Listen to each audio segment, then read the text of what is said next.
There's a moment in Philip K. Dick's 1968 novel The Android's Dream of Electric Sheep in which the bounty hunter Rick Deckard wonders whether empathizing with his android prey has put him at odds with the rest of the human race.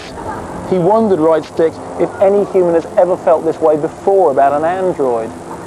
That feeling of being out of sync with the world is a key element both of Dick's novel and of the film which followed, a film which was both behind and ahead of its time, which looked back to the future and redefined the way in which cinema would imagine the shape of things to come.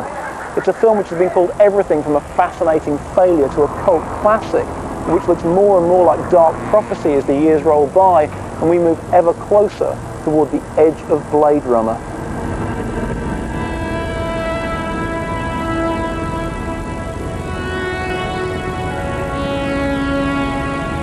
I'm going to the eye of the needle when I'm making a movie. I'm writing it, and you're either with me or you're not. If only you could have seen what I've seen with your eyes. Yeah.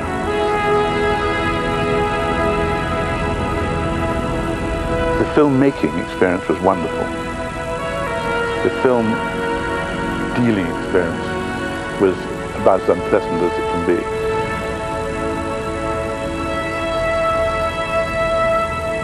I'd go onto the set and I'd be in another world.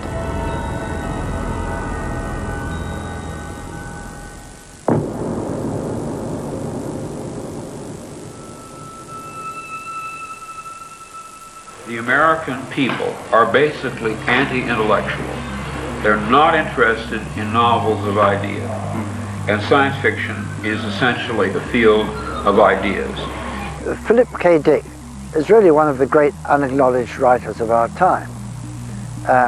He was a Californian, and he wrote against the grain of what was currently accepted in the way of science fiction. Science fiction at that time was full of bold heroes going out into the universe, conquering planets, conquering whole solar systems. And there was this extraordinary man, Philip K. Dick, writing about really what was happening to him and to the drug culture in California with just a little twist of lemon.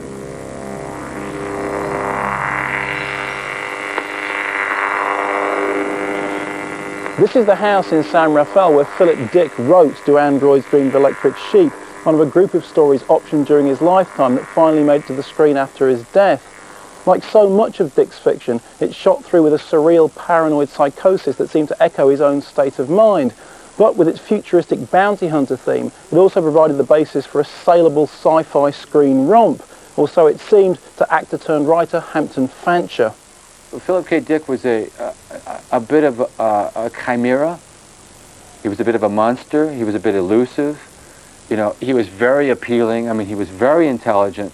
He was very self-centered, kind of egomaniacal. He would do odd things. When he was talking to you, you got the idea that he was like theatricalizing him.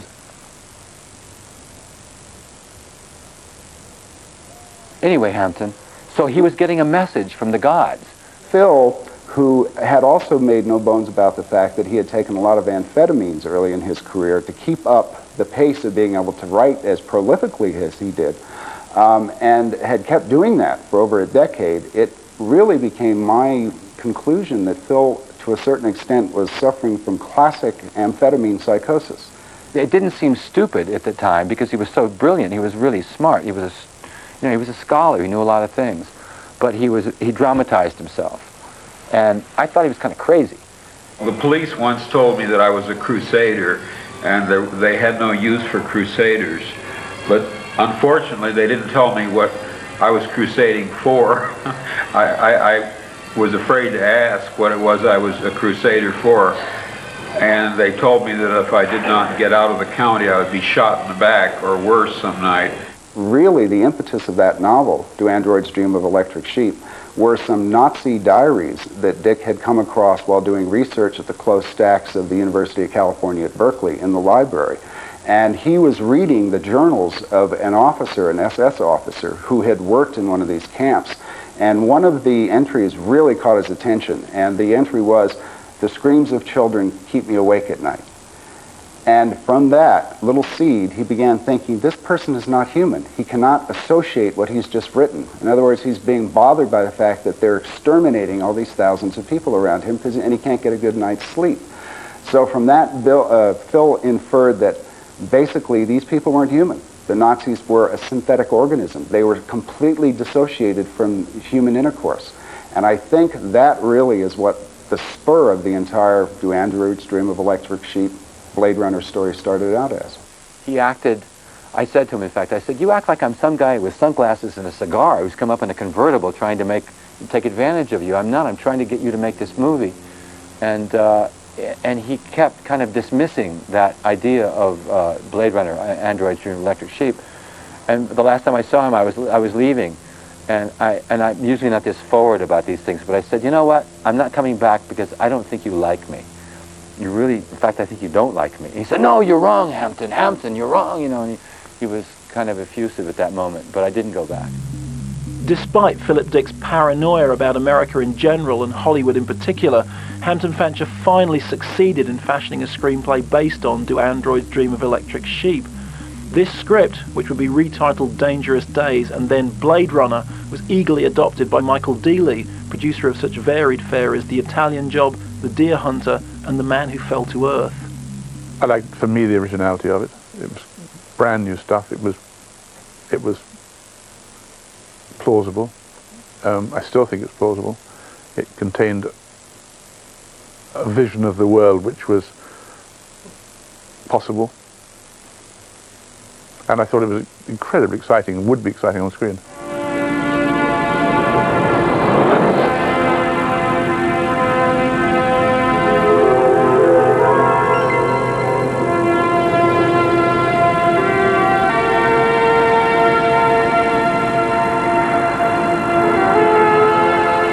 Ridley was ideal in one respect, well, many respects, but one particular respect, which is that he has got the best eye of anybody directing film that I know about. I mean, anybody.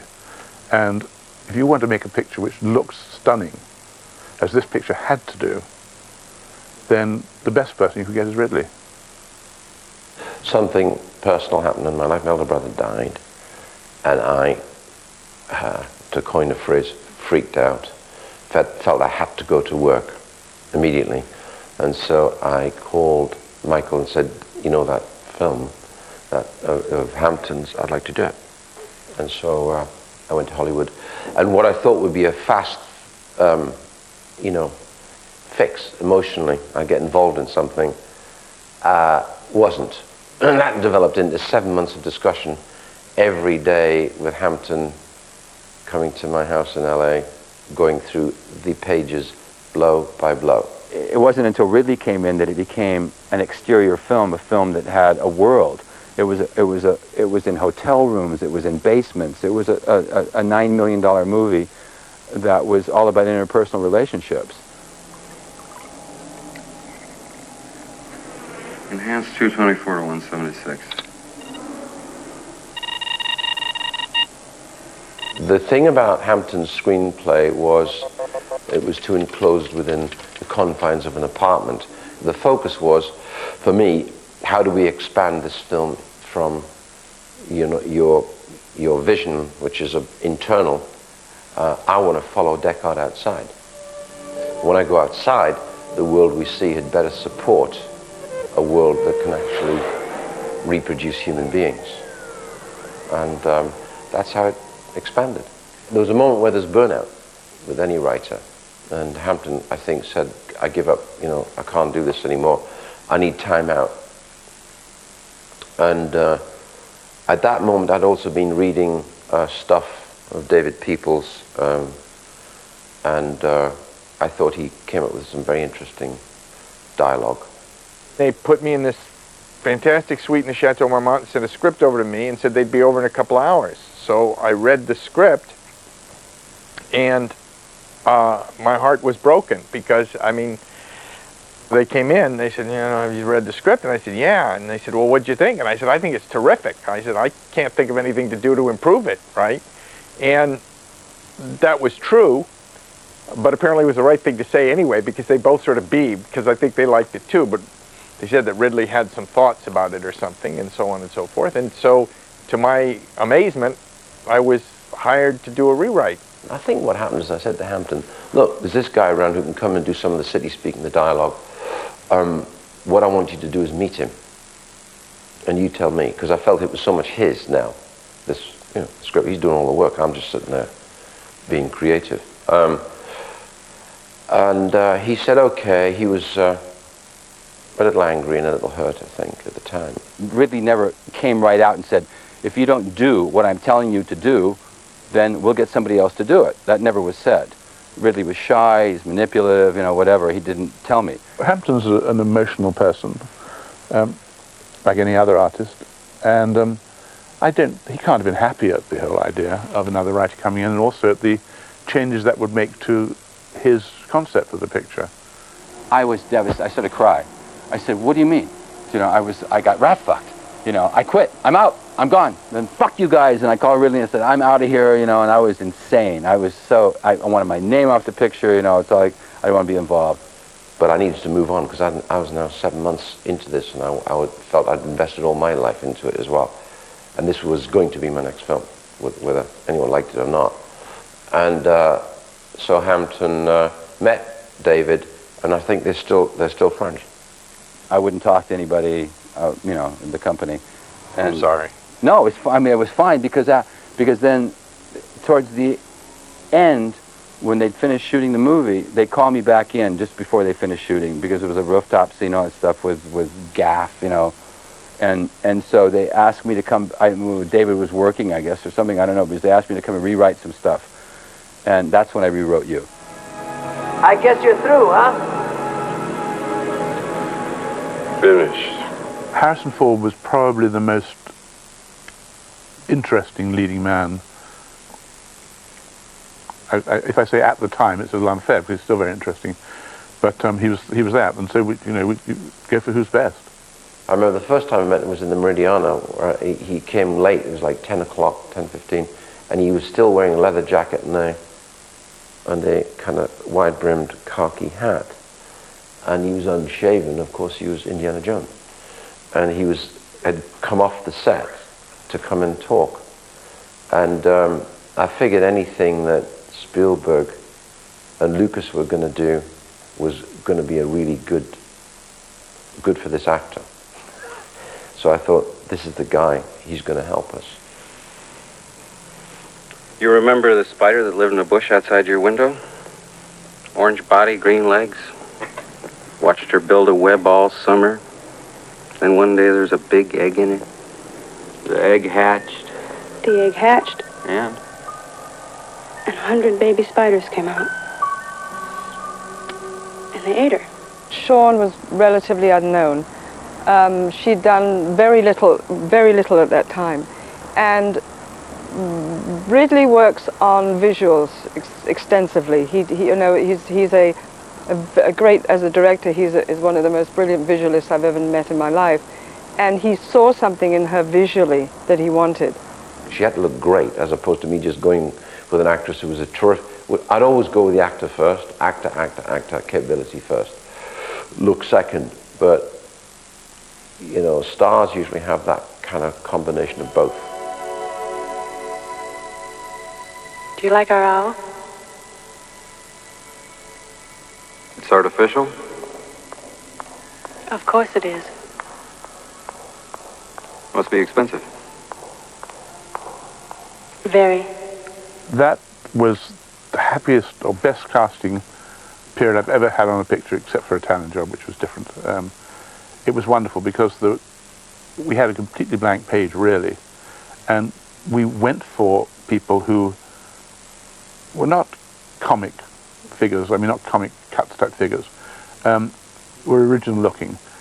I had such a ball on this movie. I found that the future and the tethered look, the destroyed look of the future, the fact that he photographed a future that was already old, and I heard him say this when we were talking about the script and how we saw the movie. I thought it was so fascinating the future is old.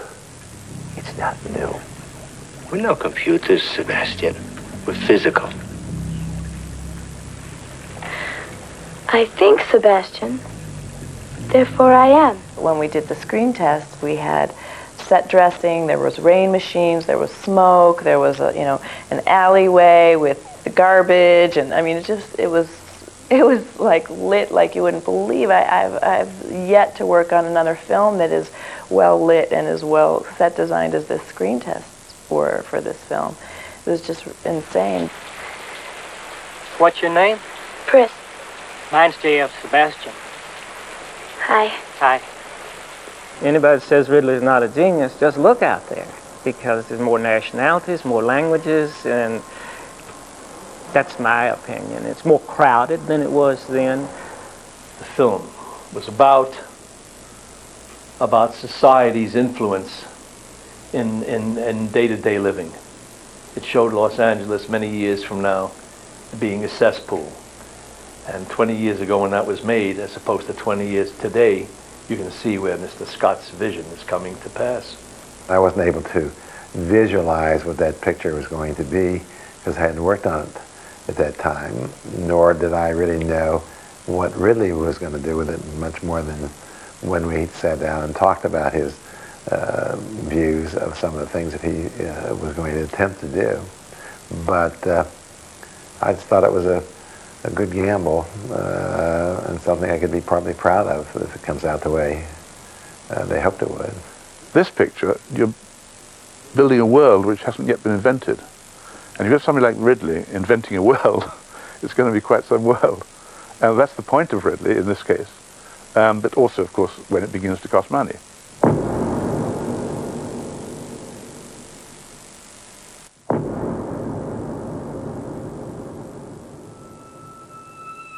The location of Philip Dick's original novel was San Francisco, 1992, a sparsely populated dump in the middle of a land laid waste by World War terminus. During Blade Runner's various script rewrites, this transmuted into San Angeles, a teeming megalopolis that streamed along the length of the west coast.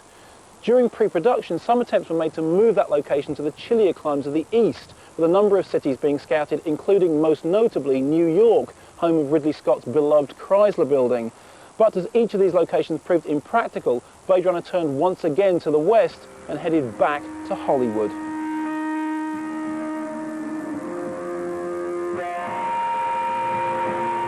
As it appears in the finished film, Deckard's turf is identified simply as Los Angeles 2019, a logical extension of that pollutedly glittering skyline, but peppered with nuances of New York architecture and drenched in typically eastern rain. The main street onto which that rain would fall was this, not actually a Los Angelian street at all, but the old New York set on the Warner Brothers backlot at Burbank, previously seen in such film noir classics as The Maltese Falcon and The Big Sleep, now retrofitted by Blade Runner's production team to create their huge futuristic vista.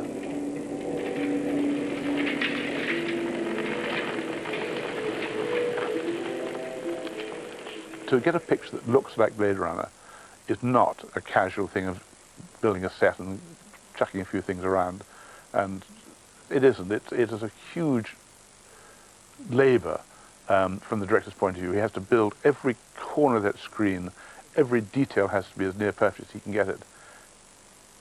The so-called New York Street is sort of like a series of 3 different legs, which would mean 6 sides of the street, and we were going to do all of it. And I was standing on this crossroads thinking, well, it's not very big. And I got the production designer, Larry Paul, and then Sid Mead, and I got photographs taken of every side of the street and laid them out around the room, blew them up around the room. And basically Sid and Larry started to construct the sides of the city. It was so dense with detail and texture that you could shoot elements onto the street in various areas and go from point A to point B to point C to point D and never know where you're at.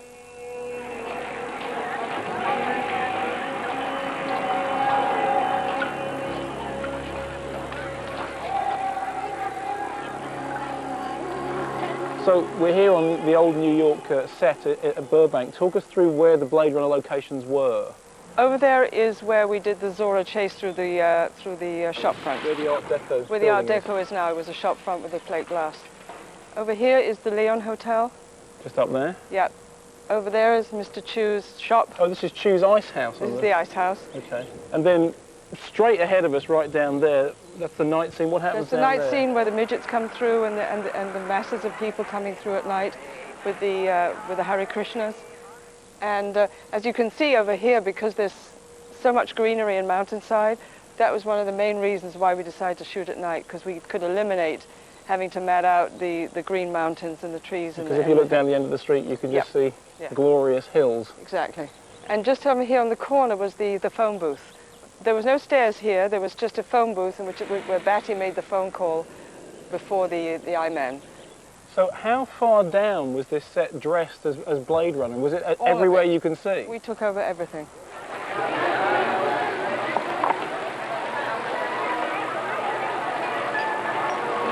You arrived onto the set and you're transported. Your job as an actress is so easy because you're already in some place that's absolutely, magical, absolutely from somebody's imagination.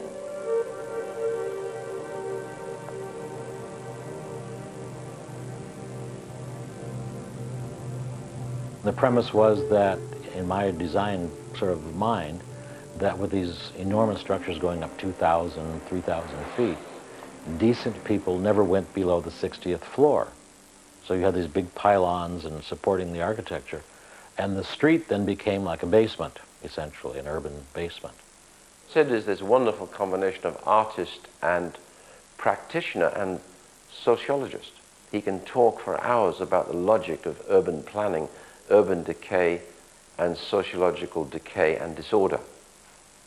And so I introduced him to the deal because I saw the book and thought, that's really interesting, and this guy's got his finger on what could happen and where it's liable to go.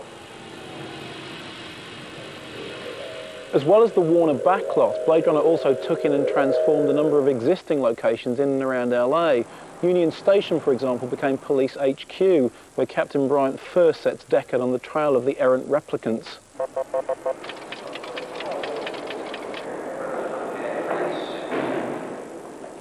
This Frank Lloyd Wright designed house in Los Feliz doubled as the first floor exterior of Deckard's apartment.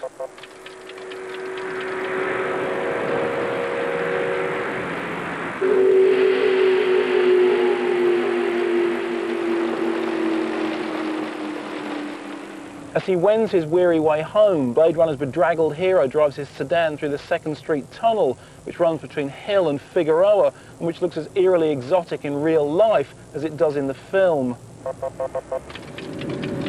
Describe in single words only the good things that come into your mind about your mother. Most famously, Blade Runner also utilised this, the legendary Bradbury building, just across the street from the $1 Million Theatre on Broadway in downtown LA. It's here that Pris holds up with her only human friend J.F. Sebastian, and where Deckard finally comes face to face with Roy Batty.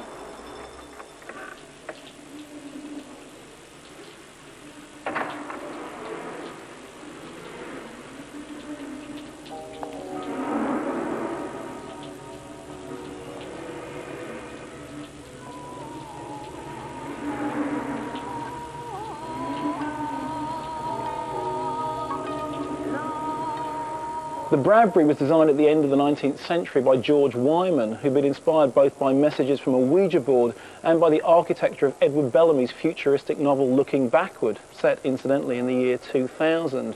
It was the perfect location for Blade Runner's retrofitting process, through which buildings would come to embody the synthesis of past, present, and future. I found out before I left, in the beginning of pre-production, that he'd gone to the Bradbury building to look at that, and I said, really, that's ridiculous. Every TV show in the world has used that building, and that's a bad idea. Don't use that building. And he said, not the way I'll use it. And I thought, what arrogant. And I was so wrong, because he knew what he talked about, that he could make that a spectacular moment in the movie. I love to work with illustrators and storyboard artists and really the best production designers I can lay my hands on, because that's where the fun is. And that's when you start firing off an idea and then they fire back and suddenly the whole thing starts to generate this environment, which is fascinating. The biggest challenge was the Voight-Kampff machine. Deckard brings it with him into Tyrell's office and so forth.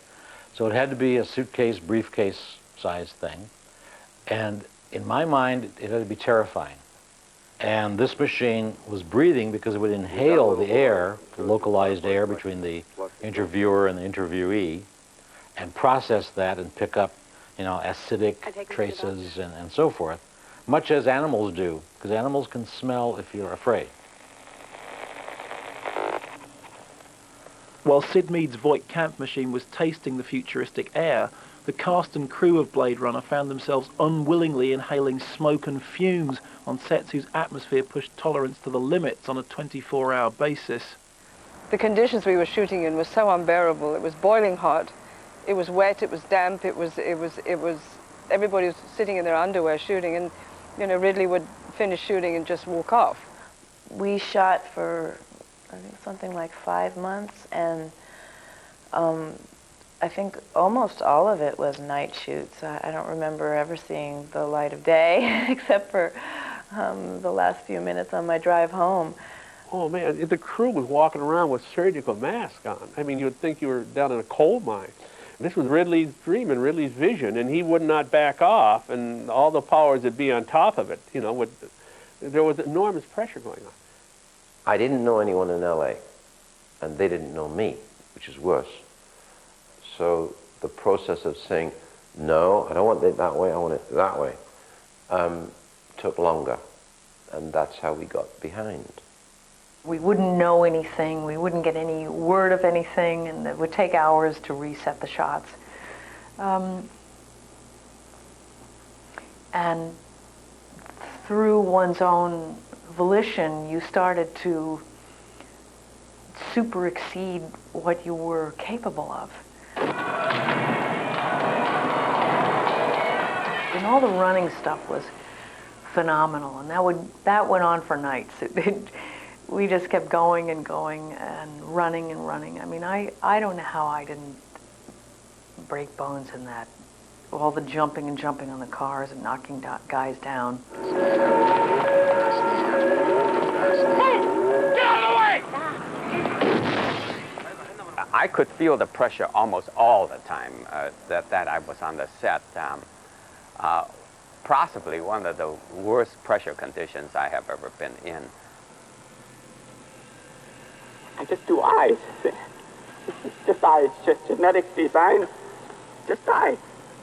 Every ounce of energy, every bit of concentration was to create the scene he wanted, you know. And the thing, of course, is he wants perfection. And in the most gentle but most demanding way, he would tell you what he wants. Sit down, pal. Come on, don't be an asshole, Deckard. I've got 4 skin jobs walking the streets. We had Union Station in Los Angeles, and they spent the whole day lighting it. And then we finally we had, you know, a half hour we had to do the dialogue. You know, all this other was just preliminary, and then we got to get it, you know.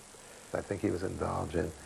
I think I saw 13 or 14 or 15 takes at time, so that you couldn't tell the difference between one and the other. And many times I asked him, why did he do it? And he said, well, in the back do you see the shadow? I wanted a bigger shadow.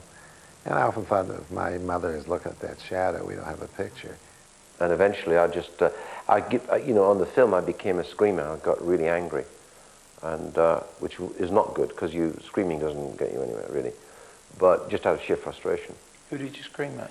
Oh, just you know, constant questions. Why are you doing this? Why are you doing that? I don't care how we're going to do this and how we're going to do that. It's when it's why are you doing this, that's really annoying, because I'm pretty qualified at this point. And I said, oh my God, I almost forgot I'm an actor, because it's fun. It's fun. It's supposed to be fun. It's not supposed to be this all day, every day, you know. It wasn't willful on anybody's side. It just simply was that they were dealing with people they weren't used to dealing with, or a director they weren't used to dealing with particularly. And they weren't detailed people like Ridley. They weren't perfectionists like Ridley. It's fair to say that Harrison and I were nearly always quarreling. And I think I lay that down partly at my feet, partly to do with the fact that I think I was so used to getting my own way.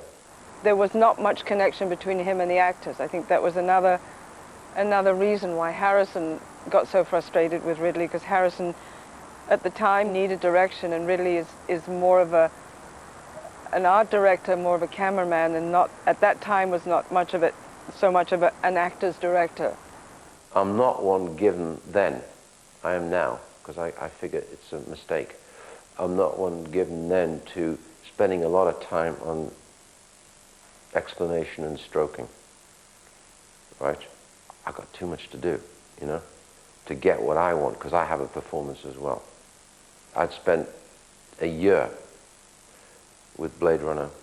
I knew it inside out, and all that Harrison had to do was trust me. And but Harrison's not used to working that way. Harrison's very involved, and I can understand that. And I think he was awfully good in the movie. And I still think he doesn't talk about it, which is a great pity, because I still believe it's one of his best films. The Replicants were all such great characters, and Harrison Ford's character is such a dumb character. He gets a gun put to his head, and then he fucks a dishwasher, and then he falls in love with her. It doesn't make any sense. He's introduced as, you know, this detective hero, but he's not the hero, he's the bad guy.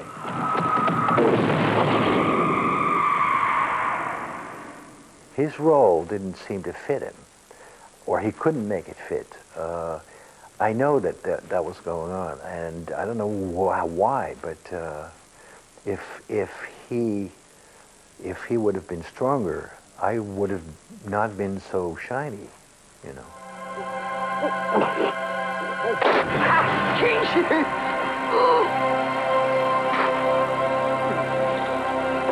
So productive was Rutger's relationship with Ridley that the relatively unknown Dutch actor soon became the unexpected star of the film, connecting with his director's European sensibility and even writing Blade Runner's most memorable couplet.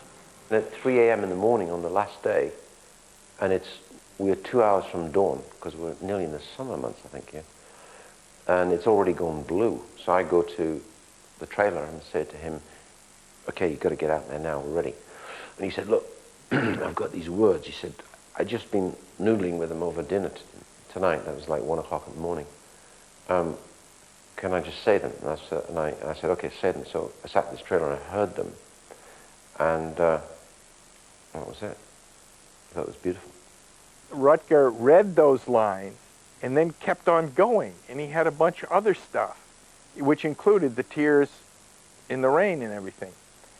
And then he looked at me very sheepishly like I've been a naughty boy, you know, like, you know, he's an actor and he'd written these lines. I had two lines that I kind of liked for what they pictured, you know, in the universe.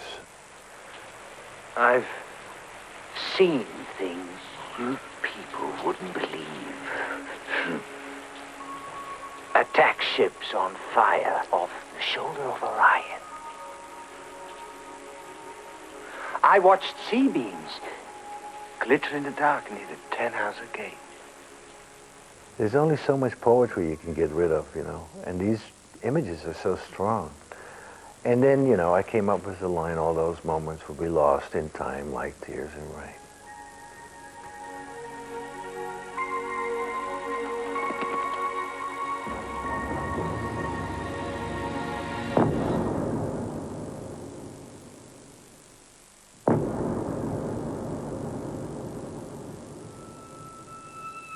Although Blade Runner's principal photography was completed by July of 1981, the post-production period, during which music, special effects, and of course a controversial voiceover were added, continued right up until the film's opening in June '82.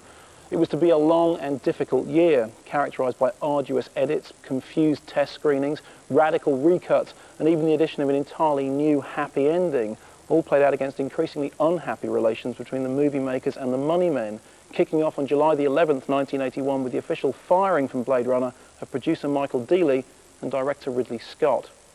We were technically fired. We weren't fired in the sense that we still came to work every day and worked. That's not normal if you're fired, but we were technically, on paper, they didn't require our service anymore. And the reason for that is they were permitted to do that because we were 10% of the budget. I tried to articulate to Ridley later on that he's taking money that should be my children, so that I'm now digging into my personal money because of his letting the picture go on and on and on and on and on. Somehow they feel that I thought, irresponsibly and just went over anyway with a kind of fuck you attitude. And of course, because I'm dyed-in-the-wool businessman by that point, it hurt me that I went over. I hated going over. It's just a piece of absolute rubbish and ill-mannered rubbish at that. They were going to finish the picture without the director. What are they talking about? I mean, it's just a piece of very stupid rudeness. I wasn't too concerned about whether somebody was happy or not happy. I was now hanging out the window saying, wait a minute, this has become a nightmare. And I, fired up, and he said, Michael goes, tut, tut, tut, tut, tut, tut. Let's talk outside. So we talked outside. He said, I suggest what you do is get onto your union. And so I did. And I've been very impressed by the DGA ever since. They corrected the process instantly. As Yorkin, Dealey and Scott worked through their differences in the aftermath of principal photography, the landscape of Blade Runner continued to grow under the eyes of the special effects team, led by visual wizard Douglas Trumbull, director of the sci-fi classic Silent Running, and a key creative player in such genre hits as Kubrick's 2001 and Spielberg's Close Encounters. Doug is a natural scientist, and you give him a problem, he said, let me think about it, and he'd come back with a solution within a couple of days. The look of Blade Runner is totally unique and fresh, and was done relatively inexpensively and quickly. And I think the result really met what Ridley wanted to see, and blended with the rest of the movie.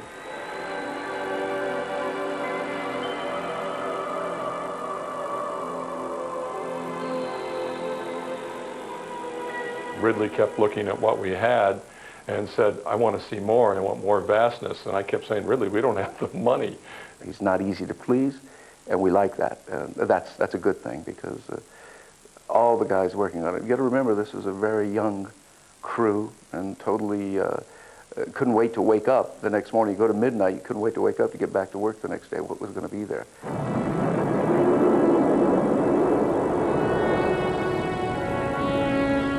What you're really looking at in the Hades landscape is what we call a forced perspective miniature. A building in the foreground might have been a foot tall.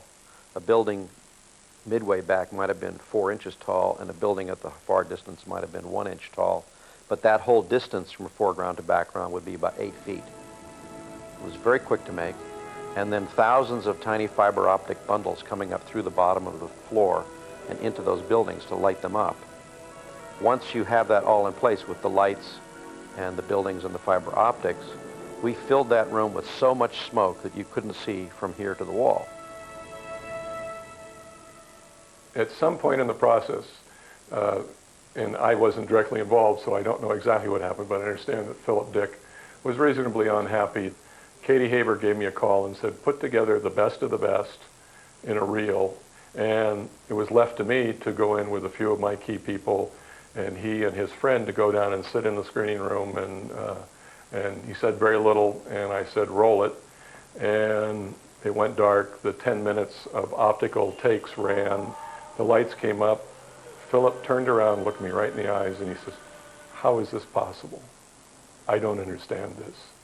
He says, this feels exactly like what I had in my head when I was writing it. How does this happen? At that moment, it was probably the best moment in my career, because I said, we nailed it, we got it. As Philip Dick was marvelling at the special effects, Ridley Scott and editor Terry Rawlings were attempting to lock down a rough cut of Blade Runner. And as they did so, they began to discard incidental scenes, such as Deckard's hospital meeting with his injured colleague Holden, excised from all released versions of the film and seen here for the very first time. This little scene was originally scripted where he would go from Bryant's office and go interview Holden and find out what he could find from Holden about what was going on, and that's this particular scene.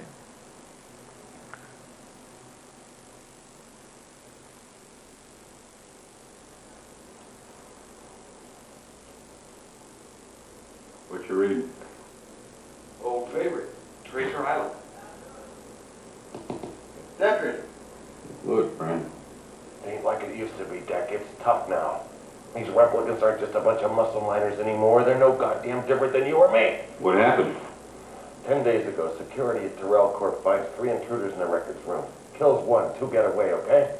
They do a routine autopsy on the one that gets there, and what do you know, a skin job. One of the ones that busted out. Top drawer replicant, combat type, metric 6. I decided to check out all the new employees at Tyrell. I void comped 26 boring assholes when in walks this Leon on somebody. Nothing special, but very big. Were you getting anything on the machine? Yeah, I thought maybe I was getting something. Maybe it doesn't work on these decks. Maybe I was too slow, who knows? Maybe. It's all over, Deck. It's a wipeout. They're almost us. When the rough cutting was finished, Blade Runner was test screened in front of audiences to see how they'd react to Scott's dark fantasy. The results of those early tests were even more disturbing than the film itself. We sat around in the manager's office afterwards, and it was rather bleak, and Harrison was being positive, actually, saying, I think they liked it, don't you? I said, I don't know, right? We were waiting for the cards. I mean, they've said it looks amazing, but what the hell's going on? And that's when all the panic really set in. We all were just destroyed. I mean, Ridley sat there just like he'd been hit on the head with a baseball bat, and I did too. And the decision was that we needed a clarification, we needed a voiceover. They don't advertise for killers in a newspaper. That was my profession. Ex-cop. Ex-Blade Runner. Ex-killer. I was there when Harrison did it, and it was just horrendous. It was like a sort of what Ridley calls Irving the Explainer, you know. My name is Deckard, and I am an android catcher, and, you know. And Harrison hated it so much that he did it really, really badly, hoping they wouldn't use it, and they did. I never heard that from Harrison, ever, that he hated it. If he did, he never told me. Along with Harrison's new voiceover, Blade Runner was also now saddled with a happy ending in which Deckard and Rachael escape into a lush green landscape, actually constructed from outtakes from Stanley Kubrick's horror hit The Shining. I always remember that we had sort of 30,000 feet turn up. We wanted about 4 shots or something. So we had 30,000, every outtake he did came up, which was good, but it was tacky. The whole idea of the end was tacky, in my opinion. It always was right when they shut that door. Although opinion was divided about Blade Runner's narration and upbeat ending, there was a chorus of approval for the score, which would become one of the defining soundtracks of sci-fi cinema and win international plaudits for Greek composer Vangelis.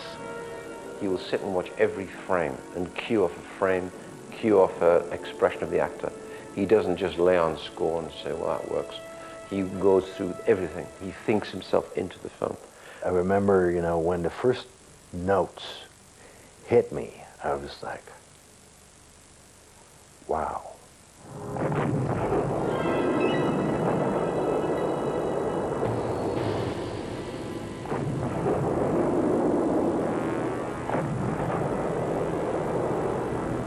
You get that, the whole first image comes up of the city.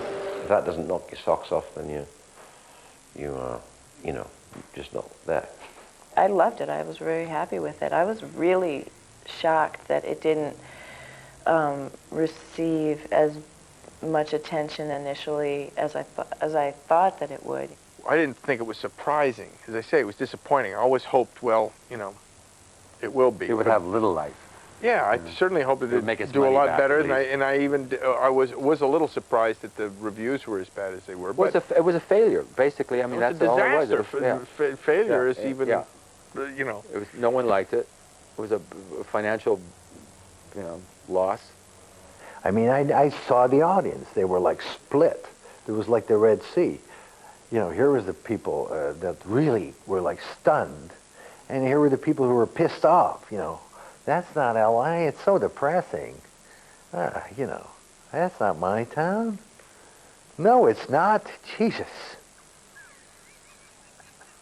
To me, it was never intended as a commercial film. I mean, obviously they wanted it to make money, because you don't make them to lose money. But it was more I always thought of it as more of an art film. It was like a grandiose art film. It cost $28 million. Yeah, a lot of money at that time. And what did it take? 17, 16? Not a good bet, really, was it? The downbeat opening of Blade Runner in the summer of '82 was a disappointment both for the filmmakers and the financiers, who recouped only around half their investment from its initial theatrical run. But like the androids of Philip Dick's novel, Blade Runner wouldn't simply lie down and die quietly. In fact, due to the burgeoning home video market, it soon found itself a growing army of fans who discovered that each subsequent viewing unearthed new hidden treasures.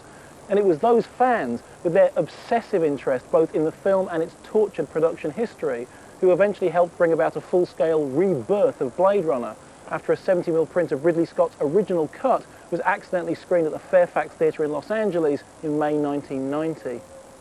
I remember going there. I was working with David Fincher on Alien 3, and we went down to see it because he's an avid Ridley Scott fan. Yeah, and we saw that, no titles on it or anything. It was just sent out as it was, and fantastic. The audience reaction, that's what I thought was incredible, to be in there with them, and you can hear them saying, wow, there's no commentary and all this stuff. It was really good. It was like what we intended. Such was the audience enthusiasm for this early print that Warner's promptly authorized the production and release of a so-called director's cut, supervised by respected film archivist Michael Arick, to bring Blade Runner back into line with Ridley's original vision. The goal was to use the original release version as the spine, and to go back and put in certain things that he missed, and primarily take out the things he felt were damaging, like the narration and the tacked-on happy ending. I'm very satisfied. I think I'm glad we got the voiceover off. I'm glad we got the ending off. The ending didn't make any sense at all. And the ending the way we have it right now is fine. I wish I'd had a bit more action early on. Just pure action, just to raise the blood. But obviously people don't need that now because they get the film. It's taken 20 years, really, for people to appreciate it and see it as sort of a first of its kind. I mean, now there's so many movies that have ripped off aspects of Blade Runner. It's people who don't know the film might not even think it was original, It was a very dim and dismal vision of what the future of America was going to be all about. And funnily enough, we're living it now. I mean, you just go down onto Skid Row and you see the squalor and the human waste that is down there, and the multinational, multi-ethnic ethnicity of Los Angeles is now very evident. And everything that it said LA was going to be, it's slowly but surely creeping into reality. What we'd done, I think, was a dark novel. It was rather novelistic. And I didn't really realize that eventually became the true longevity and value of the film, is that you can revisit it constantly, like rereading maybe one of your favorite books, and you always find you get sucked in again. I still think it's one of the best films I've made. The commercial and critical revival of Scott's movie in the 90s suggested that history had finally caught up with Blade Runner. Indeed, wherever you looked, from the pages of cyberpunk fiction to the visuals of sci-fi cinema, the style of MTV, and even the design of multimedia advertising and communication, it was clear that Blade Runner had actually shaped the face of the future. And the new director's cut, with its fleeting vision of a unicorn, also posed a question which has become the key enigma of Blade Runner: the possibility that even its human hero is actually a product of new technology, an android dreaming of electric sheep. So is Deckard really a replicant? I don't know. I still don't know. That is an enigma. No, I never thought it was replicants. No, that's never in my mind. I think Deckard is a real guy, and I think he's in pain for it, and he knows he's going to live a long time and, like, suffer. Yes, of course he is. Otherwise, the movie doesn't make sense. You don't need just one more super intelligent detective, you know, hunting these people down. Bryant calls him in deliberately. He's a replicant, and they all know it except Deckard. I know that Ridley wanted him to be, but I think that's kind of like a joke.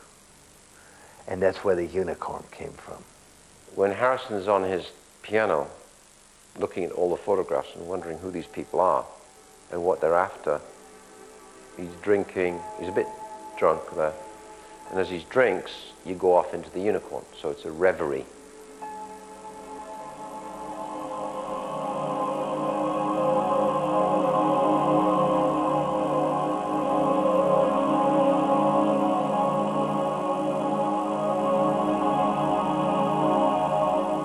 And that was the only reference right there to this abstract image, which is a unicorn.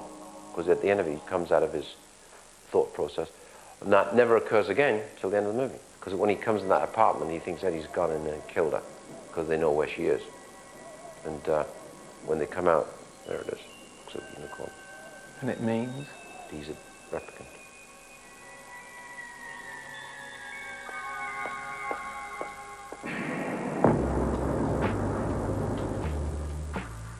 Will we ever know? What we do know, though, is that this week's Sunday movie on 4 is Stephen King's chilling thriller Misery, tomorrow at 10.